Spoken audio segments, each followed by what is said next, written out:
warahmatullahi wabarakatuh. Today we are going to talk about Robinson Crusoe and the main elements of the novel. We are going to see setting and character. You remember we discussed these elements before. Remember we started with characters and we have analyzed setting, plot, point of view, etc. So we are going to see these elements in this novel, the first novel, Robinson Crusoe. Before that, I will try to ask you some questions about previous lecture. You remember our previous lecture was about, yes, the features of the 18th century reflected in Robinson Crusoe. Let me ask you the following question. Robinson Crusoe is considered as which kind of these novels? Romantic novel, realistic novel, or Victorian novel? If I ask you this question again, Robinson Crusoe is considered as a romantic novel, realistic novel, or Victorian novel? Which one of these? Yes, that's right. B is the right answer, realistic novel. What are the most important changes that exist in the novel? You remember we talked about the changes that depicted in the novel of Robinson Crusoe. We have 6 changes appeared in this novel. The first one, yes, that's right, the religious change. And we have the other 5. We have, again, 1, religious change, individualism, materialistic change, reader's taste, scientific change, and the last one, political change. So if I ask you, what are the changes, yes, that appear in the novel of Robinson Crusoe?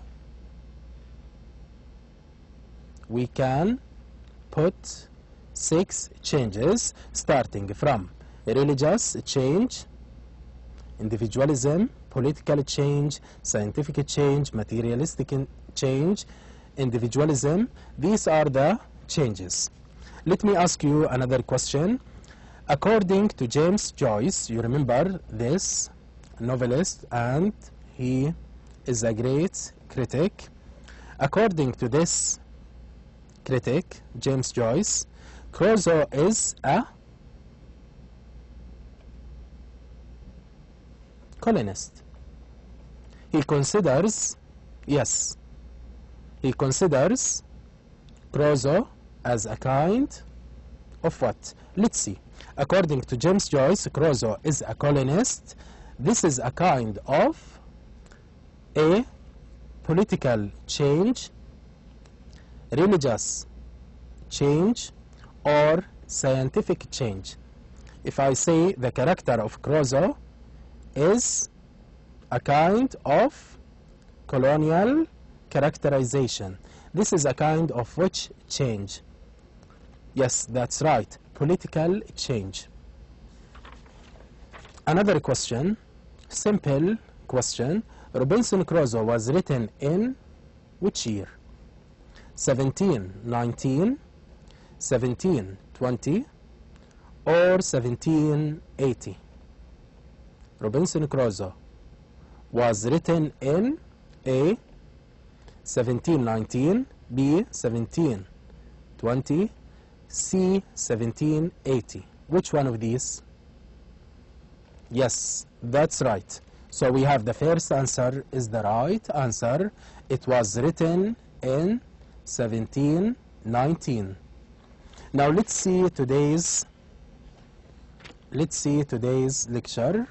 So we have Robinson Crusoe and the main elements of the novel. We are going to deal with setting and character. Let's start with setting. Defoe makes the setting of Robinson Crusoe similar to the general setting of England. So the setting, or most of the settings in this novel, are similar to the settings of his social setting in England. Crusoe, for example, Crusoe colonizes the island and builds his empire of farms and homes, which become larger and larger by time. This is similar to the British Empire. Both of them are similar to each other, the island and the British Empire. Also, the British Empire expands by time. The British Empire becomes larger and larger by time. It is similar to the island of Crusoe. Ian Watt expresses that setting is very important. He indicates that time and place are essential to define the individuality of any object. So, if you have any character without knowing the setting of this character, or any event without setting, it will be a kind of vague character. We don't know the characteristics of any event or any character without setting. We can get important meaning by setting. Again, we have the idea from Ian Watt. Ian Watt expresses that setting is very important. He indicates that time and place are essential to define the individuality of any object. Defoe is aware of the importance of setting and sees that Robinson Crusoe becomes particular when it is related to specific time and place. Imagine that you have even small object or any piece of furniture without knowing the origin of this furniture. It will be a kind of miss. It will be a kind of miss if you don't know the origin or the setting of this furniture.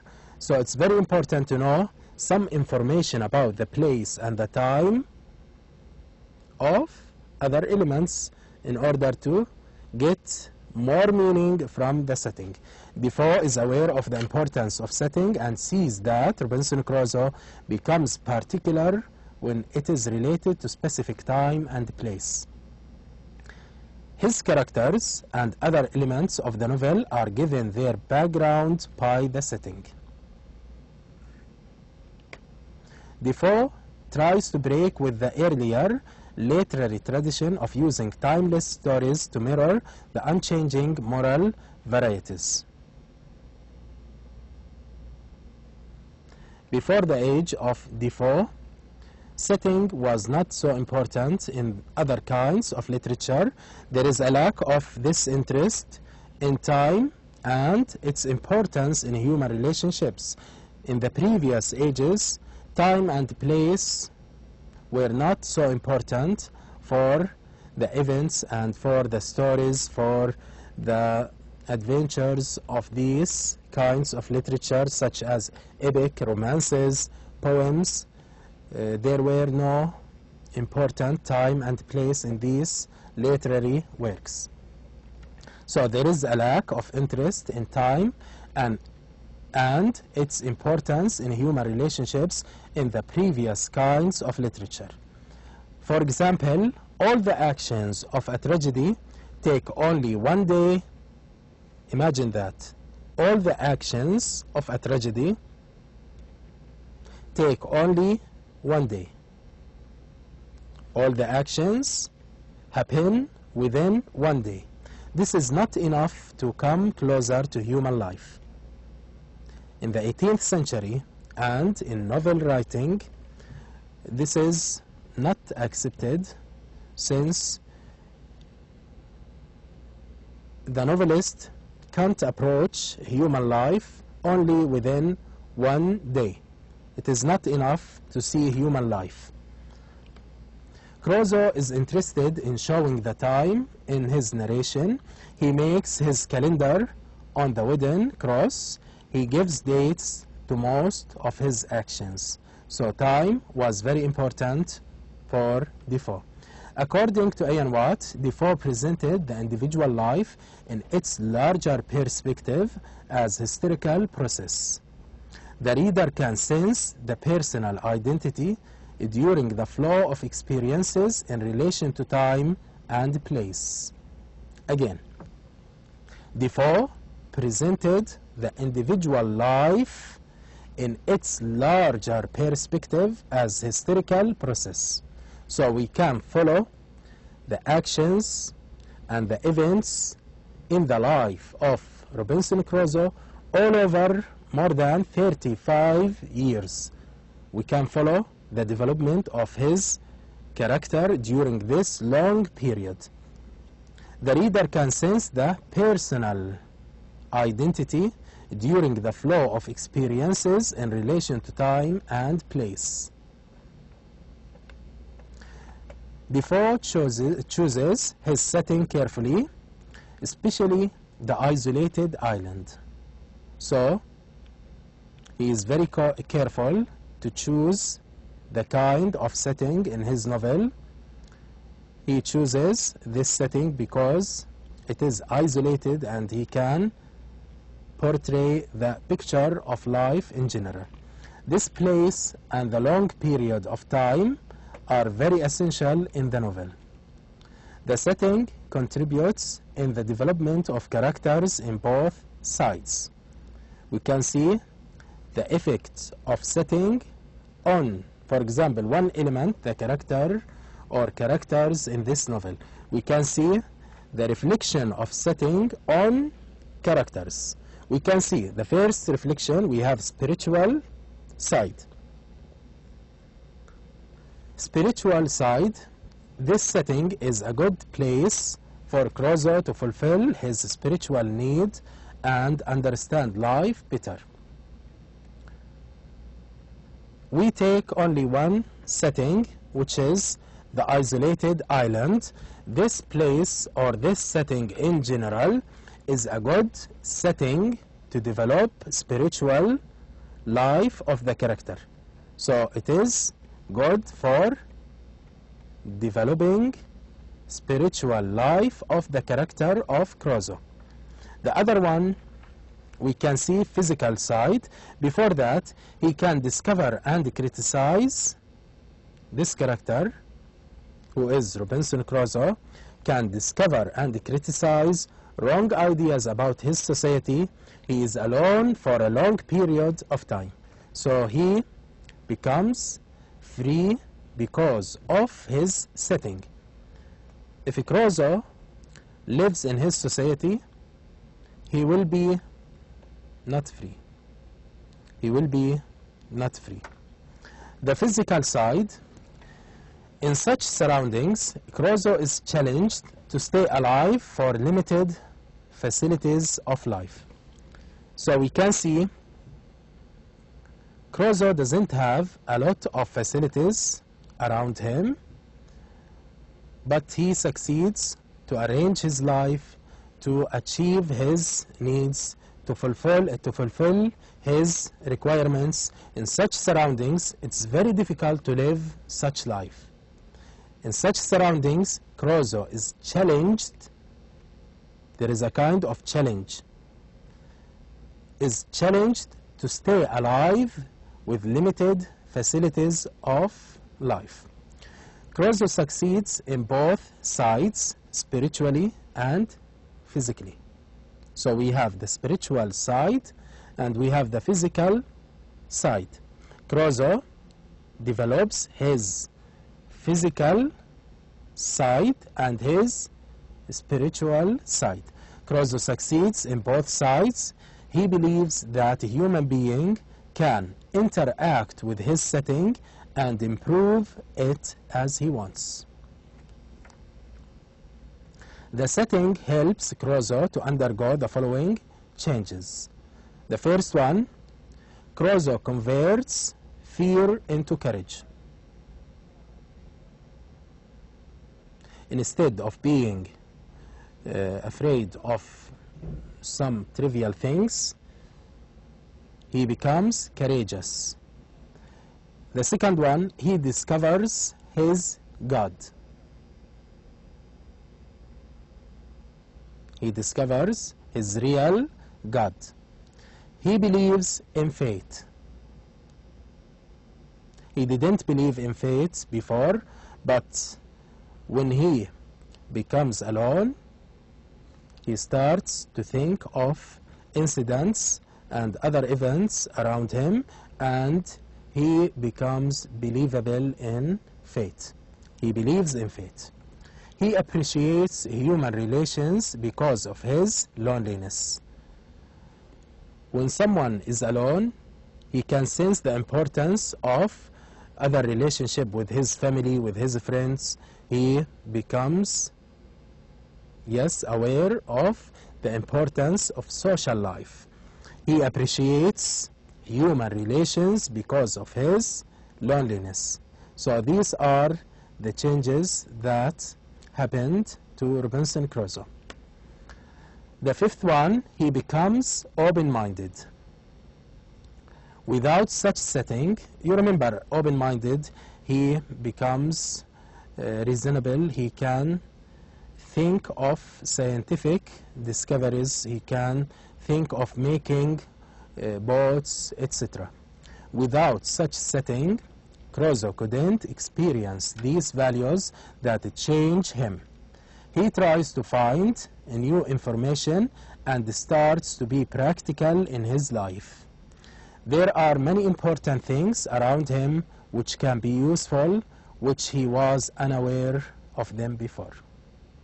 He was unaware of the importance of simple things or simple tools.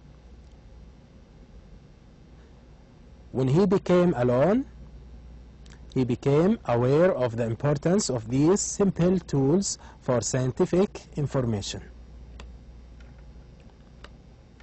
Ian Watts says that Defoe would seem the first of our writers who visualized the whole of his narrative as though it occurred in an actual physical environment. So he gives a real picture of real experience of characters and setting. We have a real picture of setting. The reader can remember many places on the island of Crusoe and many pieces of clothes and hardware. Crusoe becomes attached to his environment. Defoe is successful in putting man wholly into his physical setting. Crusoe seems appropriate for this setting. He can manage his life, he can manage his facilities, he can create his own environment and his own setting. He succeeds in interacting with his setting. Now let's see the other one, character. There are few characters in Robinson Crusoe. The major character is Robinson Crusoe, Crusoe himself. Other characters are his servants, Friday and Cosori. They help Crusoe to survive. Cosori helps him escape from slavery. He stays with Robinson until they are picked by Portuguese captain. Again, let's see the character of the first one. We are going to analyze Crusoe. This is a general outlook of characterization. We have a few characters in this novel, and the most important or the major character is Robinson Crusoe. We have from the beginning, we have his father, his mother, and a lot of characters, but later we have a few characters in the action and in the adventures of Crusoe. Since he becomes alone on the island, he doesn't have a lot of characters and a lot of people around him. There was a lack of social contact on the island. Other characters are his servants, Friday and Cosori. They help Crusoe to survive. Cosori helps him escape from slavery. He stays with Robinson until they are picked by a Portuguese captain. The Portuguese captain is another character, and we are going to see some analysis of this character later in this lecture. So we have again Robinson Crusoe, Friday, Kusori, the Portuguese captain. Friday, the other servant, is saved by Crusoe from cannibals who want to eat him. When Robinson Crusoe is alone on the island, he saves this character from the cannibals and he becomes his servant. These characters are considered the first of their types. Since we have the first English novel, so these characters are the first characters in the English novel. So they are a kind of prototype. They are prototypes of the English characters in the novel. They are some of the prototypes of the English novel. They have new features and human-like attitudes. Now let's see analysis of Crusoe himself, this character or the major character in this novel. Robinson Crusoe is the protagonist and the major character of the novel. This character appears at the beginning of the novel as a young man from the middle class. So this character appears at the beginning of the novel as a young man from the middle class.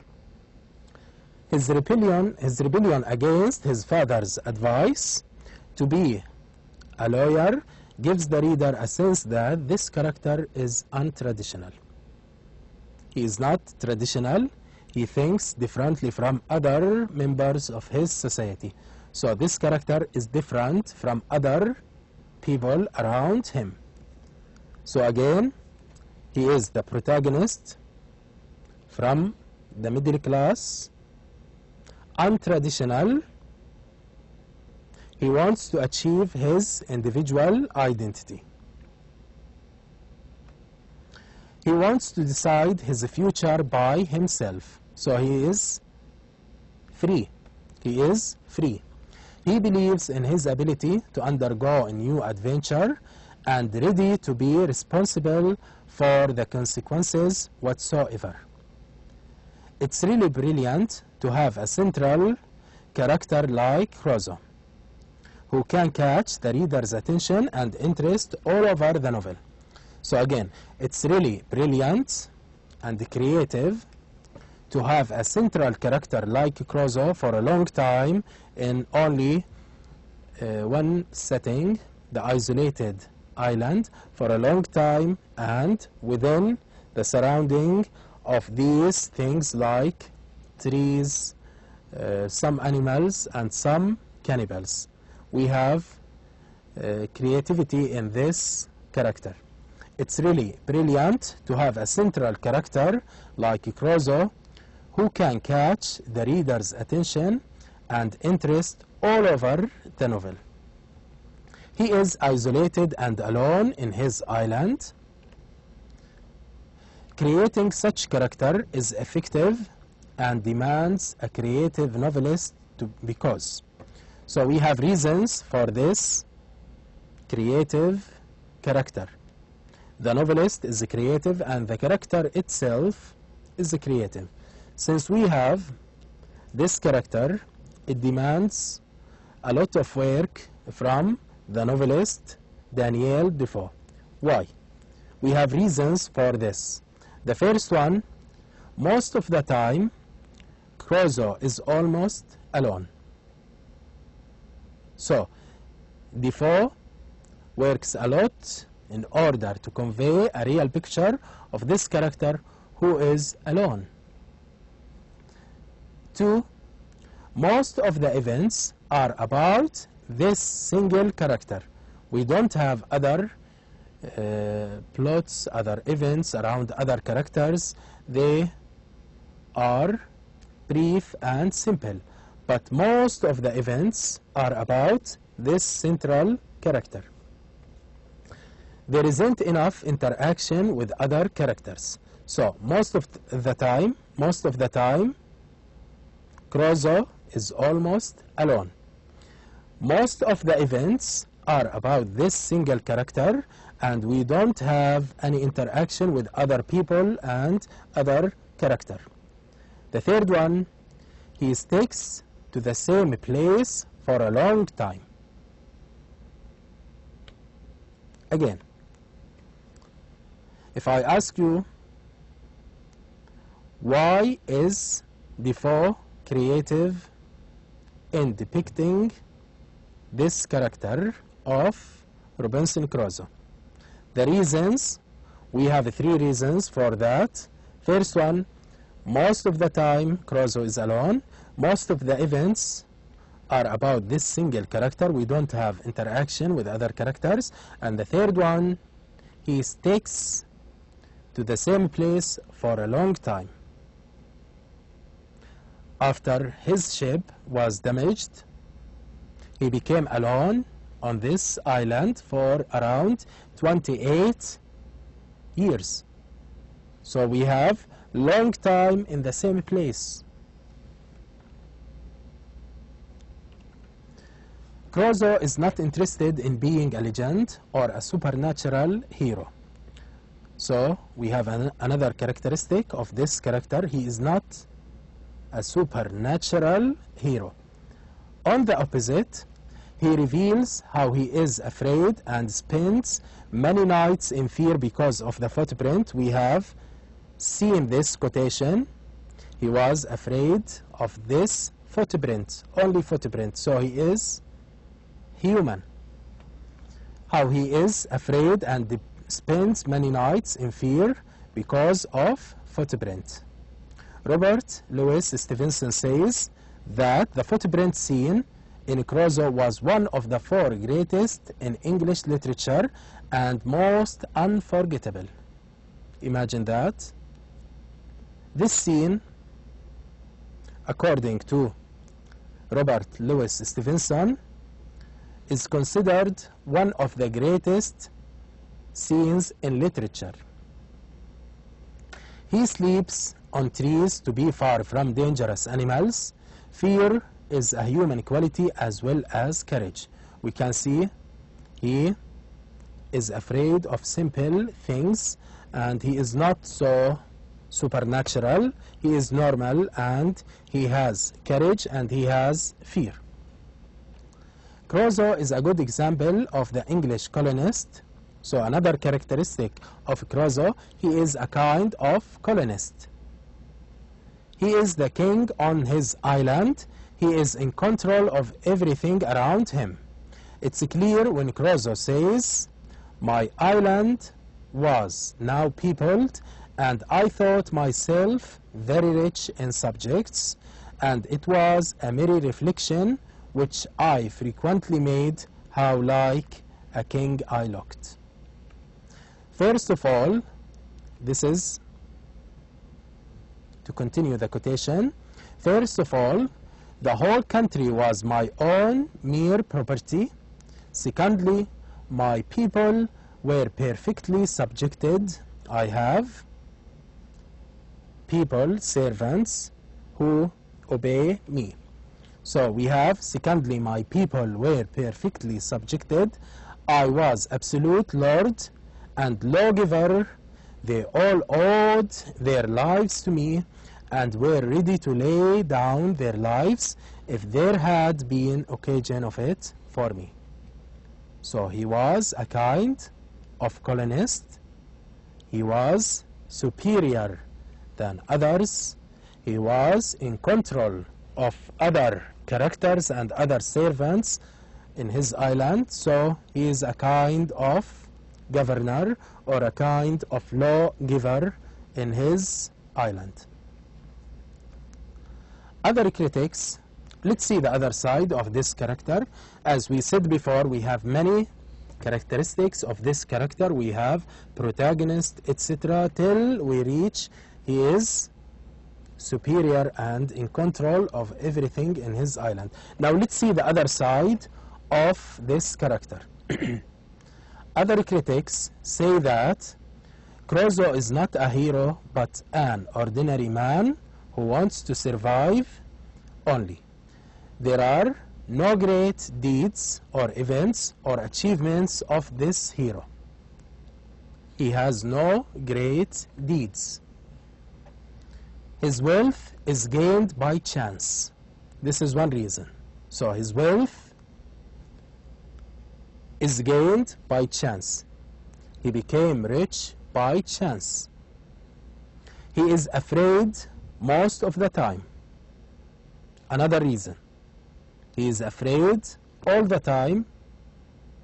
He lives in fear. So again, his wealth is achieved by chance. Most of the time, he is afraid. He lives in fear. They think that Friday has the features of being a hero more than Crusoe himself. This is the other side. Some critics look at the character of Crusoe as a kind of not a hero. Now let's see the other character, Friday. Friday is a dynamic character. You remember this is another character who lives with Crusoe on the island. His personality is somehow effective. The reader has a kind of sympathy with this character. He suffers from human injustice. So he suffers from human injustice. He develops his character and becomes different. He is a Caribbean native and cannibal who becomes civilized and cultivated by Crusoe. By the education given by Crusoe, this character becomes cultivated and civilized. Crusoe saves his life and makes him his servant. He gives him the name Friday because he saved him on this day. So he gives him his name because, yes, he saves him on this day, on Friday.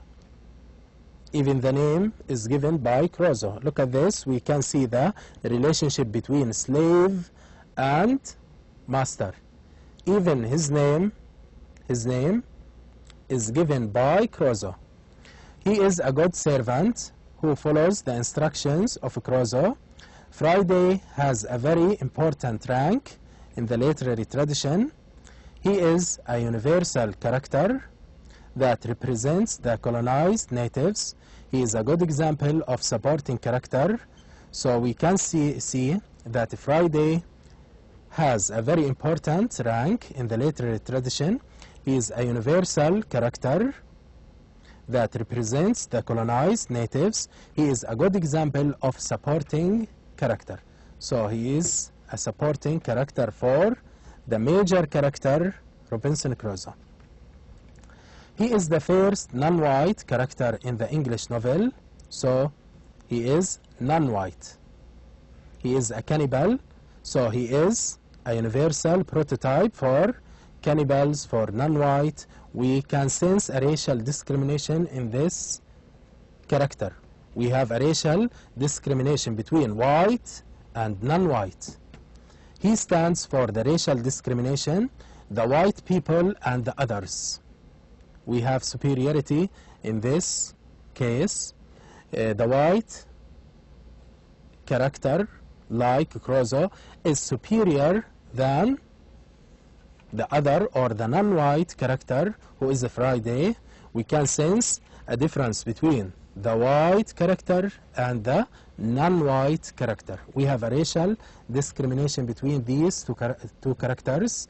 Friday is more emotional than Crusoe himself. Friday is very excited when he meets his imprisoned father with the cannibals. So we can see emotional dimension in this case. When he sees his father imprisoned with cannibals, he is emotional and more emotional even than Crusoe. Whereas Crusoe is cold towards his family, parents, sisters, brothers, and even his wife. He doesn't miss them. Now let's see another character, the Portuguese captain. This character has a great impact on the life of Crusoe and carries a lot of human values. The real name of the Portuguese captain is never given because this character stands for universal goodness of Europe. So this character also stands for universal value of the European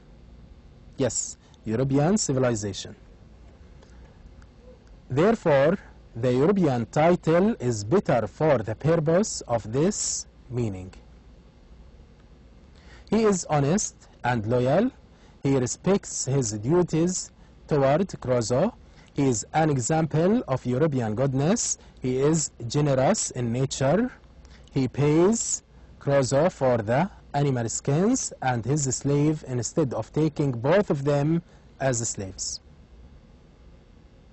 This character can take both Crusoe and the other slave as his servants. But he is generous and he is good in nature. He even gives Crusoe some gifts when he leaves Brazil. This character makes the comparison easier between natives and cannibals. So we have a comparison between natives and on one side we have cannibals and natives, on the other side we have the white people.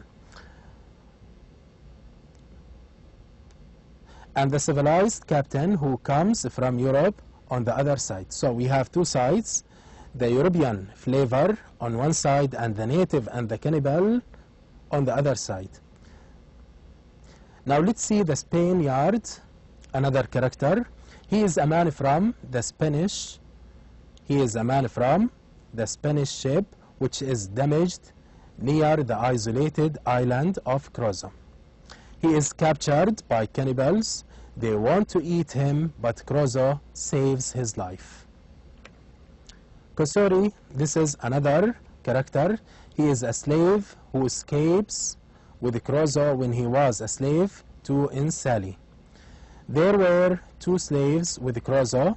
When he ran away, he asked one of them to swim to the land and kept the other, Kosori, because he trusted in this slave boy. When the Portuguese captain saves them, Crusoe sells Kosori to the captain. So again, we have this is a kind of, another kind of character. We have Kosori and we have the other one, the widow, who is a flat character. Again, he is a slave, Kosori, he is a slave who escapes with Crusoe when he was a slave to Insali. Both of them, Crusoe and Kosori, were slaves in this place, Sally. There were two slaves with Crusoe. There was another slave with Crusoe. So Crusoe with two slaves ran away. When he ran away, he asked one of them to swim to the land and kept the other, Kosori, because he trusted in this slave boy. Crusoe trusted in Kosori. When the Portuguese captain saves them, Crusoe sells Kosori to the captain. Remember that Crusoe considers this character as a slave, so he sells him to the Portuguese captain. Now let's see the widow. This character is a flat one. She is a flat character. She only keeps the money of Crusoe, 200 pounds, saved for about 35 years, and she gives them back to him when he comes back to England. Imagine after 35 years, this widow gives back the money for Crusoe. She assures the value of trust in the novel. Now we have a general outlook to these characters, and we can sense the changes that occurred in characterization and setting. Thank you so much. See you next lecture.